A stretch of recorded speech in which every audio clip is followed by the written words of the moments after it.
Bonjour à toutes et à tous et bienvenue chez eBusiness Paris Digital School. Alors, qu'est-ce que eBusiness Paris Digital School? C'est une école spécialisée dans le e-business, qui vous délivre une formation RNCP niveau 7, donc équivalent master. Et grâce à cette formation, vous aurez la possibilité, enfin, vous serez capable à la fois, dans un premier temps, de maîtriser les enjeux du e-business, les nouveaux enjeux du e-business, et surtout anticiper la portée des changements socio-économiques et organisationnels. De plus, vous pourrez aussi acquérir des compétences pour piloter des projets e-marketing.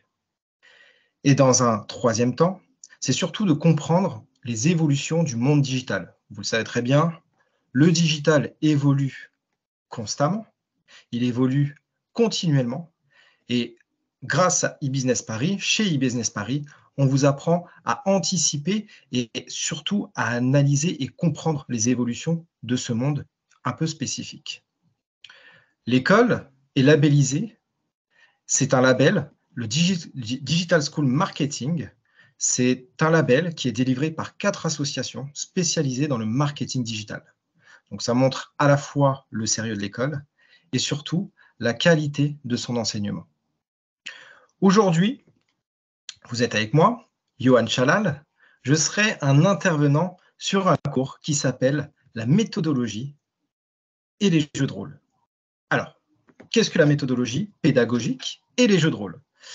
Durant ce cours, nous allons apprendre à la fois adopter une forme pédagogique pour toutes les formations et pour tous les cours que vous allez pouvoir donner dans votre milieu professionnel, et aussi proposer des jeux de rôle dans le cadre de vos formations ou dans le cadre de vos accompagnements de manière générale.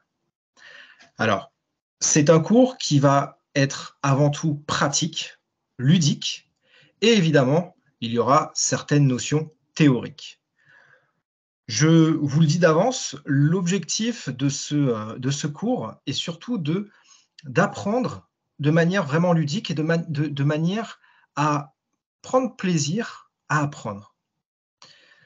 L'objectif, c'est surtout de vous transmettre des compétences, à la fois de trouver sa place dans un groupe, de permettre aux autres de trouver leur place dans un groupe, de pouvoir communiquer de manière efficace, impactante, et aider les autres à le faire aussi. Et surtout, on va aussi, ça je vous laisserai le découvrir petit à petit, on va travailler sur la coopération et sur la cohésion. Alors pourquoi la coopération et la cohésion? Tout simplement parce que la coopération et la cohésion, ou même la collaboration, font partie intrinsèque du business. C'est-à-dire que nous sommes tous liés, nous sommes interdépendants, et pour avancer, pour évoluer, nous devons savoir coopérer et être en cohésion. J'avance un petit peu. La première, donc un des objectifs, effectivement, les objectifs, comme je le disais, ça va être la cohésion, la communication et la confiance. Alors, la confiance, c'est avoir confiance en soi, mais aussi avoir confiance aux autres. Permettre cette confiance et ainsi créer ce qu'on appelle une safe place au sein de votre équipe, au sein de votre groupe ou au sein de votre classe. Donc tout ce que nous allons apprendre est à la fois à utiliser dans votre cadre scolaire, mais aussi et surtout dans votre cadre professionnel. Donc cohésion, communication et confiance. Alors, avant de commencer, avant d'aller un peu plus dans le détail de la méthodologie pédagogique et les jeux de rôle, il y a un élément que j'ai envie de mettre en avant, qui justement regroupe un peu tous ces objectifs, qui est de cohésion, de communication et de confiance. Ce sont les valeurs. Alors, les valeurs, qu'est-ce que c'est? Comme c'est indiqué, les valeurs, c'est le squelette psychique d'une personne ou d'un groupe. Toute entreprise, sans exception aucune, possède des valeurs. Des valeurs sur lesquelles sont fondés le marketing, la communication, les stratégies commerciales et même les ressources humaines et la manière dont on va gérer l'humain. Donc vous, de votre côté, il va être nécessaire pour comprendre votre place dans un groupe, pour vous insérer dans un groupe, mais aussi pour faire qu'un avec une entreprise, de comprendre vos valeurs et de comprendre celles des autres. Pour ça, on va faire un petit exercice, un petit jeu très, très simple, qui va être de déterminer vos valeurs. Comment? Vous allez choisir 5 valeurs. 5 valeurs fortes. Exemple, ça peut être le respect, ça peut être la curiosité, ça peut être l'honnêteté, la sincérité, peu importe. Je vous invite même à vous renseigner sur les différentes valeurs des entreprises qui vous intéressent particulièrement, même des entreprises pour lesquelles vous avez travaillé ou vous travaillez actuellement. Et vous verrez que probablement, vous allez vous retrouver dans ces valeurs. Vous allez vous dire, tiens, cette valeur, je la reconnais dans l'approche commerciale. Cette valeur, je la reconnais dans l'approche plutôt managériale. Eh bien, à vous de jouer, à vous de comprendre et de cerner vos valeurs. Vous allez prendre 5 valeurs, celles qui vous tiennent à cœur, celles qui pour vous sont fondamentales. Et à partir de là, une fois ces 5 valeurs acquises, comprises, identifiées, je vous invite à les comparer avec les entreprises pour lesquelles vous avez travaillé et l'entreprise pour laquelle vous travaillez actuellement et pourquoi pas même pour l'entreprise de vos rêves. Je vous laisse quelques minutes pour le faire et nous allons passer à la suite.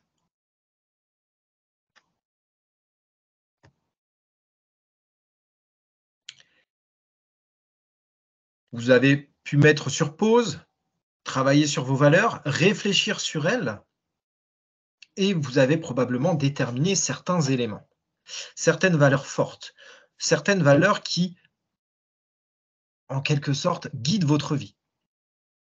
Les entreprises, comme je le disais, c'est exactement la même chose. Vos valeurs, celles de l'entreprise, résonnent partout et à tout moment. Vous, en tant que manager ou futur manager, vous avez une équipe. Vous avez une équipe que vous allez diriger, accompagner, guider. Votre objectif va être de créer une chose, ça va être une dynamique de groupe. Une dynamique de groupe, et pour ça, il faut à la fois créer cette dynamique et favoriser la communication. Et tout part de ce que je disais juste avant, des valeurs. Une fois les valeurs établies, une fois qu'elles sont comprises par votre entourage, qu'elles sont définies avec votre équipe, vous pouvez instaurer une dynamique de groupe forte et installer une communication de confiance. Alors pourquoi installer cette dynamique de groupe et une communication plutôt agréable et de confiance? 3 points. Le premier point, l'influence. Dans une dynamique de groupe, vous allez avoir une place dans ce groupe. Il faut comprendre, cerner votre influence. C'est-à-dire, est-ce que vous êtes plutôt celle ou celui qui va proposer, être force de proposition, influencé par les actes, ou bien plutôt celle ou celui qui va être en position d'observation et être plutôt en retrait. Peu importe, quoi qu'il arrive, l'objectif est de trouver sa place au sein du groupe. L'influence peut être à tous les niveaux. Une personne qui est en retrait peut être très bien influente quant à une idée qu'elle a, quant à une façon de procéder qu'elle a. Une personne qui est beaucoup plus active, beaucoup plus dans l'affirmation de soi, va aussi avoir sa propre influence. Ça, nous le verrons ensemble, on verra un peu plus en détail, comment trouver sa place dans un groupe et surtout, comment marquer son influence. Un deuxième point, ça va être l'interaction, que je différencie de la prise de parole, vous allez comprendre. L'interaction, c'est ce que nous allons voir aussi, la manière dont je communique avec les autres. Mais c'est aussi la manière dont je vais communiquer avec moi-même finalement. C'est est-ce que mon message, le message que j'ai envie de transmettre est suffisamment clair pour moi dans un premier temps. Si j'arrive à me comprendre, c'est que je serai en mesure de le faire comprendre aux autres, ou du moins de trouver les moyens pour le faire. Et c'est ce que nous allons voir. De quelle manière l'interaction dans un groupe va avoir un impact sur ce groupe-là. Et quelle est la responsabilité et quelle va être votre responsabilité quant à cette interaction. Et c'est pour ça que nous allons faire quelques exercices, pas maintenant, mais un peu plus tard, lorsque nous nous verrons en présentiel. Nous ferons des exercices sur l'interaction.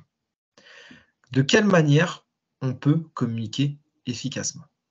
Et avant avant de se rencontrer en présentiel, je vous invite à réfléchir sur votre mode de communication, la manière dont vous interagissez avec les autres. Posez-vous 2 questions. La première, est-ce que ce que je dis est souvent compris et acquiescé? Ça, c'est la première des choses. La deuxième, c'est est-ce que ce que je dis qui est compris a un impact sur mon environnement? C'est-à-dire, est-ce que ce que je dis est accepté par les autres? Donc le premier point, c'est est-ce que mon message est compris? Donc ça, c'est une chose. La deuxième, c'est est-ce que celui-ci est accepté? Et nous verrons ensemble de quelle manière il va être intéressant que votre message soit à la fois compris et accepté. Dans un troisième temps, la prise de parole. La prise de parole, que je différencie de l'interaction. Pourquoi? La prise de parole, ça va être la manière dont vous allez argumenter. Et argumenter est un point essentiel, fondamental, pour à la fois être compris et communiquer efficacement. Argumenter, c'est s'affirmer à travers ses idées, mais c'est aussi être en mesure de les justifier. C'est de cette manière que la plupart des gens adhèrent à votre discours. C'est de cette manière qu'une dynamique de groupe est positive, quand toutes les personnes ont la possibilité de prendre la parole et d'argumenter, d'affirmer ses idées. Donc, sur ce premier point que nous allons voir lors du jour numéro 1, on va voir de quelle manière nous allons créer une dynamique de groupe positive et de quelle manière il va être essentiel de bien communiquer.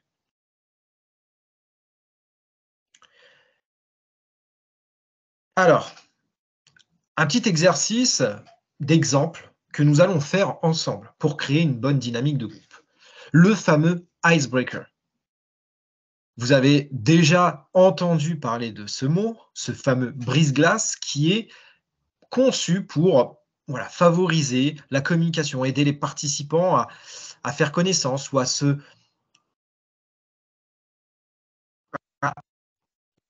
prendre petit à petit confiance et à s'intégrer dans un groupe. Donc, un des défis que je vous donnerai, et je vous invite même à y réfléchir dès maintenant, c'est des icebreakers, d'animer des icebreakers. Donc, vous allez devoir, pas tout de suite, la prochaine fois, lorsque nous nous verrons, vous allez devoir animer des icebreakers. Ça va être un des premiers exercices que je vous proposerai. Donc, je vous invite dès maintenant à réfléchir aux différents icebreakers que vous allez pouvoir animer de manière totalement autonome. Je serai là, évidemment, pour vous accompagner et participer à votre icebreaker, mais surtout, vous aurez le libre champ pour nous proposer ce que vous voulez. Pensez à une chose, aux objectifs.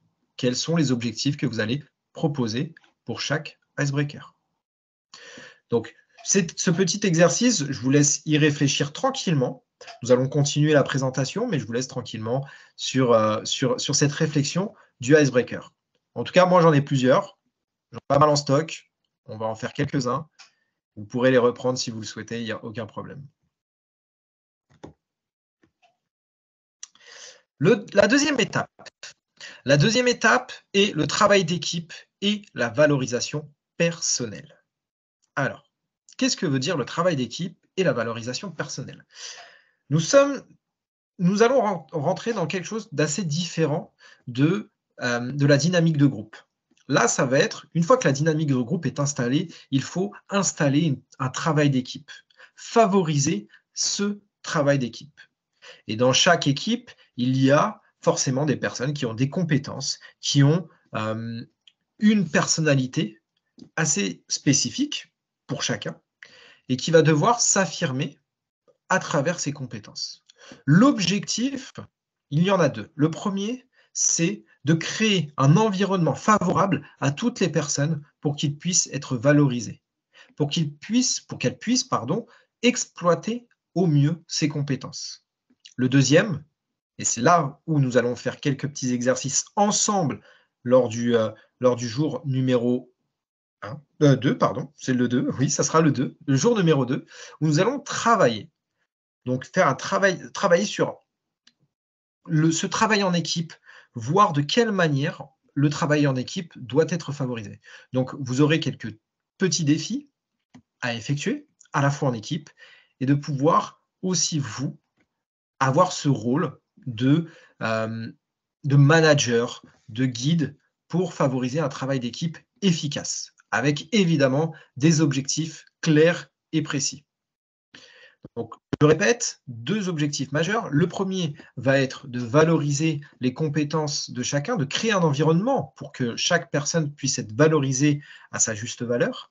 Et deuxième point, c'est de quelle manière vous allez favoriser ce travail d'équipe pour que les objectifs proposés soient atteints efficacement.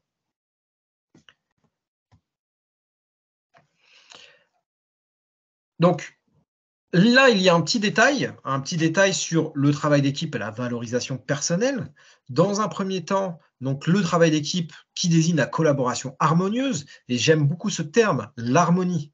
C'est-à-dire que vous pouvez être très compétents chacune et chacun, mais si vous ne savez pas travailler ensemble, c'est problématique.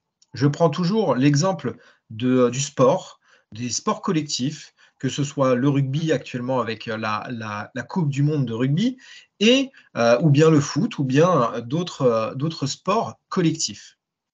Vous pouvez aligner les meilleurs joueurs ensemble, ou les meilleures joueuses ensemble.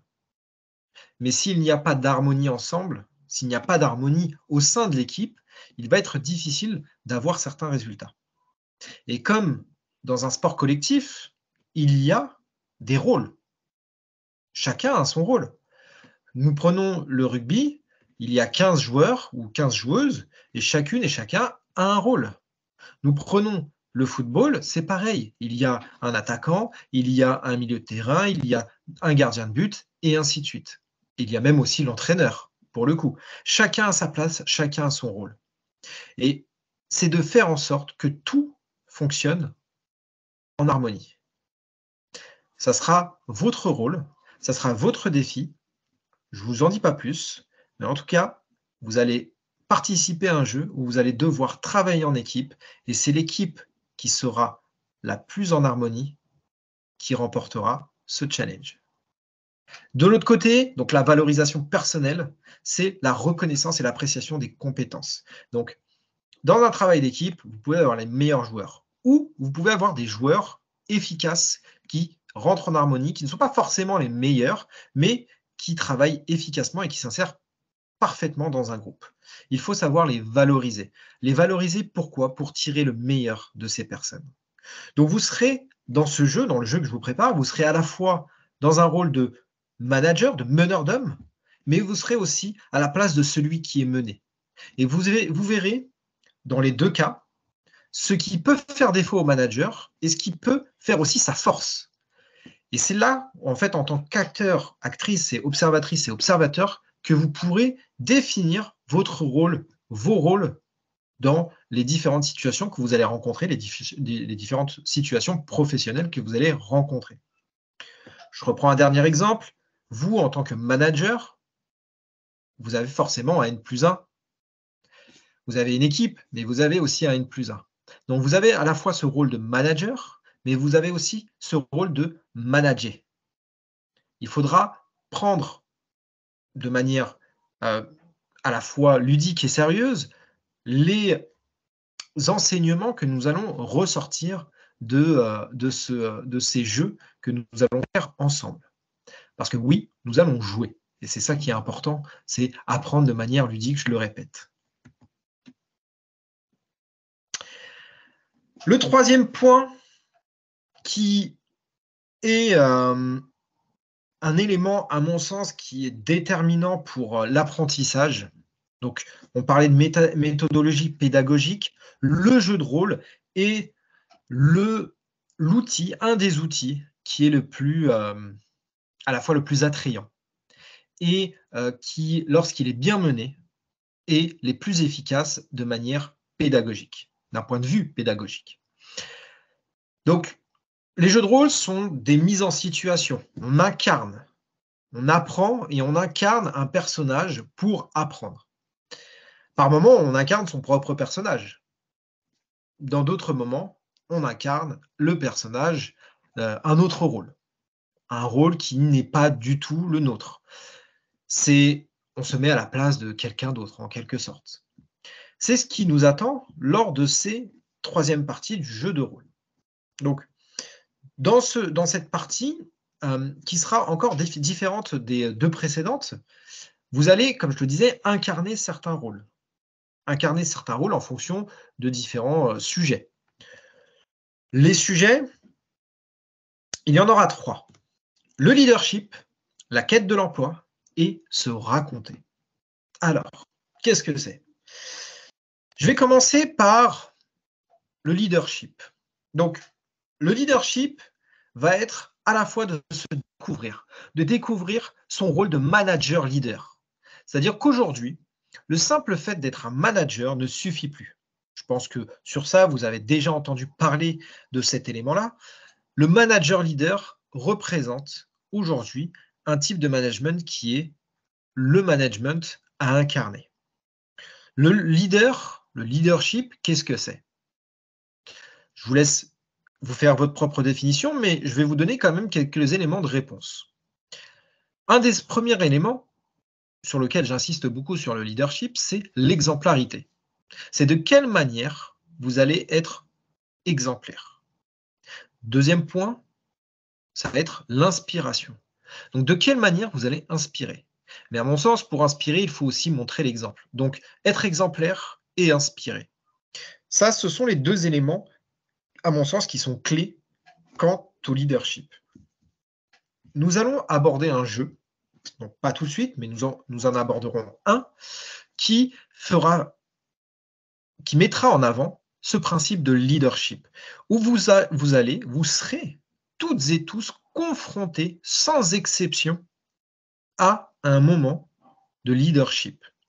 Alors, vous verrez, vous aurez chacune et chacun une approche totalement différente du leadership.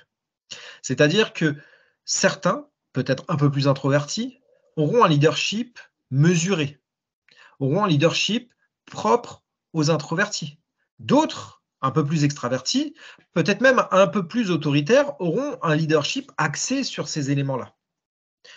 Mais pour reprendre les éléments du début, quoi qu'il arrive, le leader suit une chose, ses valeurs.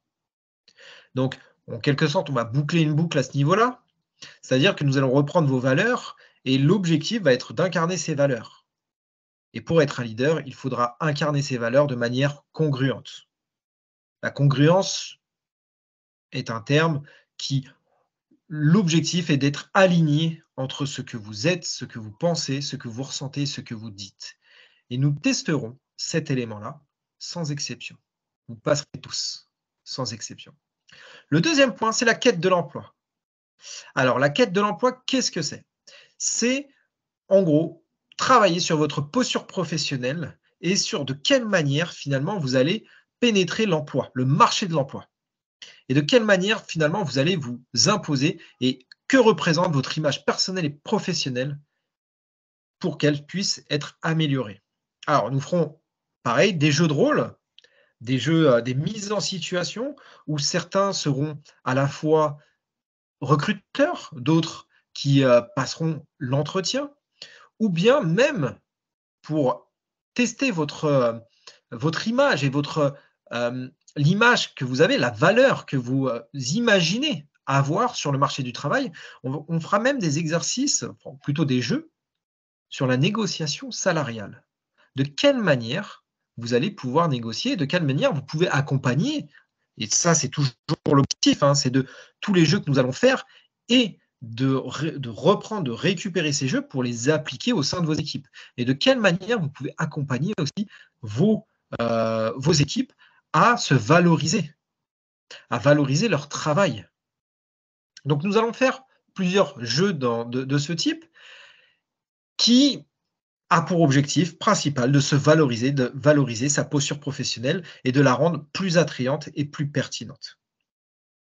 Le troisième point, qui fera sens avec les deux premiers points, se raconter. Donc, se raconter, on va reprendre quelques éléments de la prise de parole, mais c'est surtout savoir se raconter, savoir se mettre en valeur de manière impactante, de manière à inspirer. Vous avez compris, les trois éléments que je vous ai présentés sont très liés. Ils sont intimement liés, ils sont interdépendants. C'est pourquoi ces trois éléments seront en lien avec plusieurs jeux qui vont se regrouper, qui vont se rejoindre à certains moments. Pour le se raconter, je vous demanderai, probablement, je laisse un peu de suspense, de raconter, de raconter qui vous êtes et de vous mettre en valeur par rapport à un événement qui vous a mis en valeur. Certaines et certains ont du mal à se mettre en valeur. Certaines et certains n'osent pas le faire parce qu'ils estiment que ça fait prétentieux ou que ça peut tendre vers l'orgueil. Il y a plusieurs manières de se raconter. Il y a une manière certes orgueilleuse, un peu à la Zlatan Ibrahimovic, mais il y a aussi une façon un peu plus pertinente et plus subtile, à l'instar de plein d'entreprises ou plein d'entrepreneurs qui savent se raconter. Donc la manière va être vue. Nous allons voir ensemble de quelle manière vous allez pouvoir vous raconter.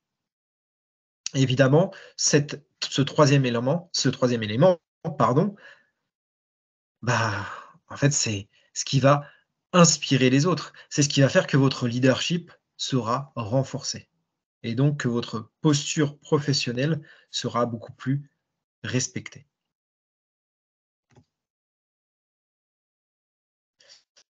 Alors, je vous ai présenté les 3 points et il y a un autre élément qui sera transversal à l'ensemble de ces 3 points.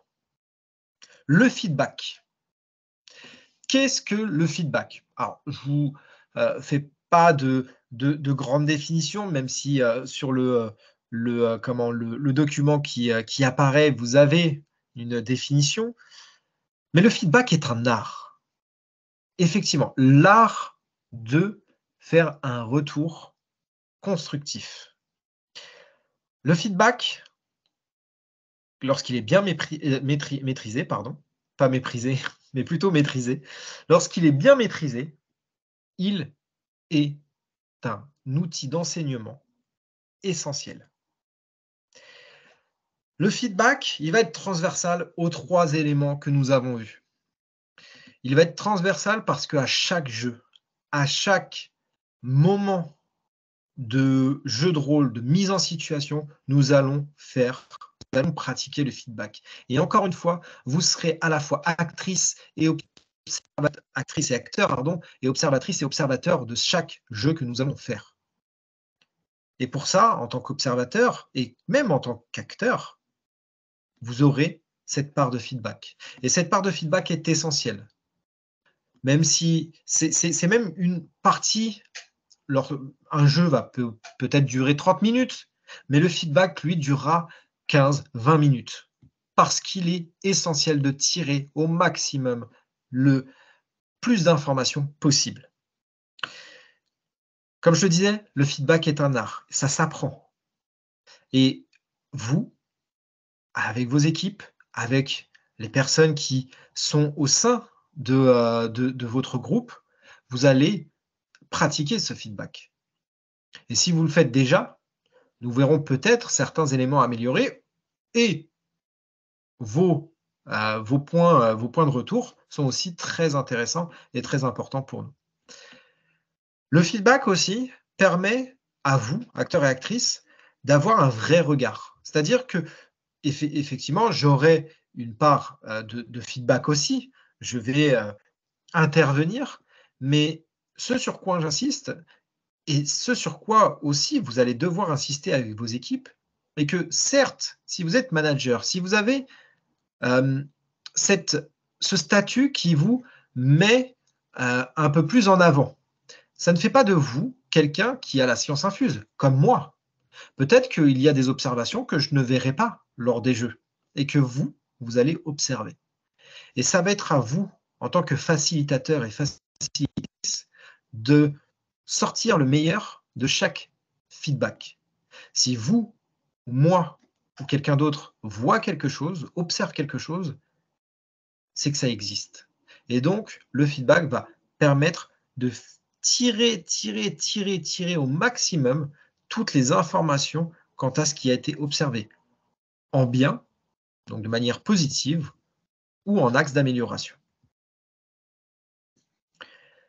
Donc, comme je te disais, le feedback est un art. Il y a 5 points assez forts à prendre en considération. Ça, nous le verrons un peu plus en détail. Mais je le dis maintenant pour que vous puissiez dès à présent vous entraîner à penser feedback. Le premier point, c'est être spécifique.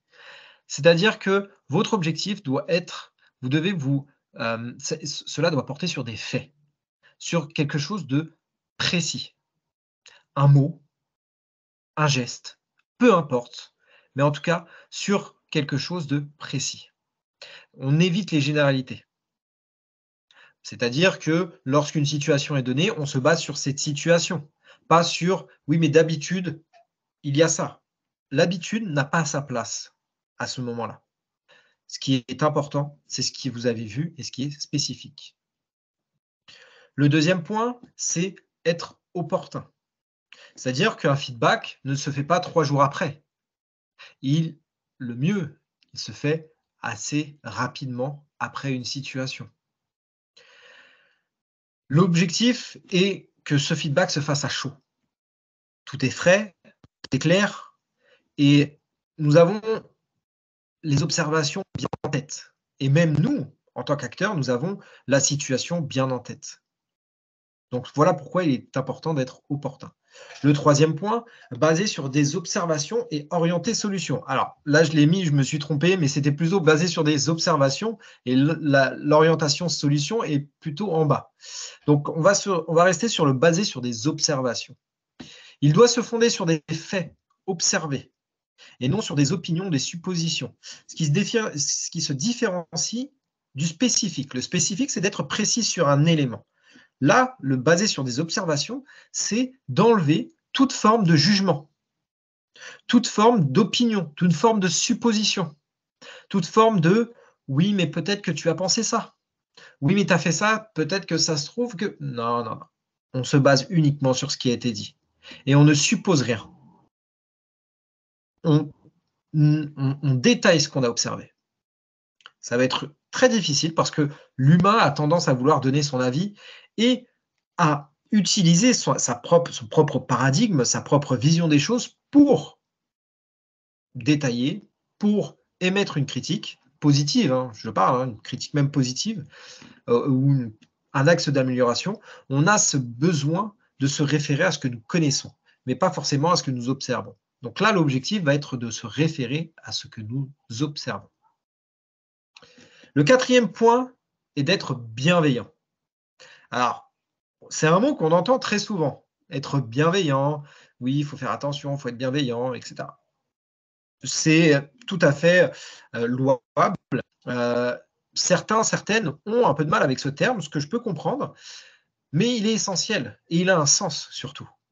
C'est-à-dire que la bienveillance, c'est prendre en considération qu'en face de nous, nous avons quelqu'un qui peut avoir qui peut avoir une susceptibilité, quelle qu'elle soit. Il y en a qui en ont une grande, d'autres une plus petite. Mais c'est de considérer qu'en face de nous, une personne peut potentiellement se vexer, peut potentiellement mal prendre quelque chose, même si elle ne vous le dit pas. Mais intérieurement, ça peut forcément avoir un impact. Donc là, l'objectif et l'intention n'est pas surtout de blâmer, n'est pas d'être dans une critique facile, mais plutôt d'être dans un soutien, dans une perspective d'accompagner et de soulever un élément qui soit positif ou bien un axe d'amélioration. Mais tout en étant dans la bienveillance et non forcément dans la critique ou dans le jugement. Et c'est pour ça que le 5e point a un sens et qui complète ces 5 points, c'est orienter solution. Un feedback, s'il n'y a pas de solution, il ne sert pas à grand-chose. Donc, l'objectif est d'orienter vers des suggestions, vers des recommandations pour s'améliorer. Il y a forcément et toujours des améliorations à effectuer. Même si quelque chose vous paraît parfait, il y a forcément un élément qui va peut-être un peu dénoter par rapport aux autres. Donc ça, le feedback, j'insiste dessus, je prends un temps dessus pour vous le présenter, pour que vous l'ayez dès maintenant en tête. Parce qu'il fera partie de nos jeux. Constamment. Alors, j'avais prévu un petit jeu. Un petit jeu que je trouve très, très sympa. Vraiment très ludique. Et sur lequel vous avez la possibilité d'émettre comment dire? D'affirmer, en fait, votre force de persuasion. L'exercice que nous ferons en live, en présentiel, s'appelle la définition. L'objectif de la définition est d'inventer un mot et de lui donner une définition crédible. Donc là, à ce moment-là, vous allez donc faire face à des gens avec un mot qui n'existe pas et vous allez devoir les convaincre que celui-ci existe. Vous allez devoir implanter dans leur esprit, l'idée, leur permettre d'avoir conscience que ce mot existe. Après cet exercice, il y aura aussi ce feedback. Donc là, j'avais prévu cet exercice, mais ce n'est pas très grave, nous allons le faire en présentiel. Et je vous assure qu'en présentiel, vous allez adorer. Des exercices comme celui-ci, il y en aura plein. Alors j'appelle ça exercice ou jeu, peu importe. Mais des exercices comme celui-ci, il y en a plein. Une quinzaine de jeux vous attendent. Une quinzaine de jeux vous attendent lors des cours en présentiel. Là, je vous ai expliqué les grandes lignes de ce qui vous attend. Vous aurez ce qu'il faut retenir. Voilà, c'est surtout ça, ce qu'il faut retenir. Le premier point est, nous allons travailler la dynamique de groupe. Donc surtout, travailler la confiance et la communication.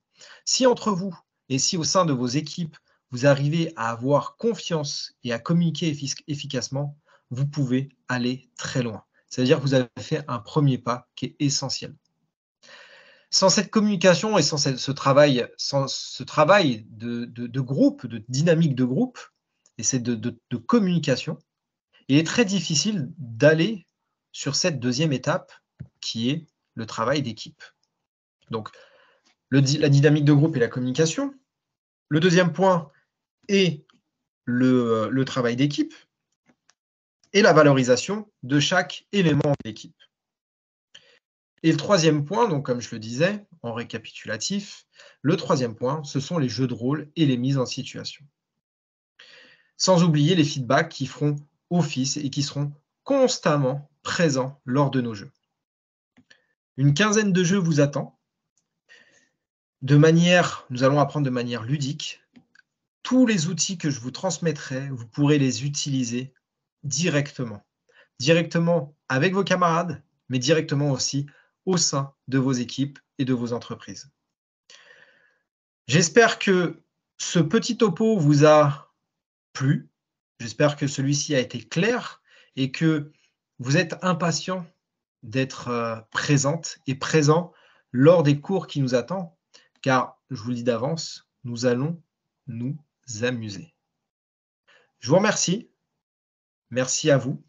Merci de m'avoir écouté et je vous dis à très bientôt.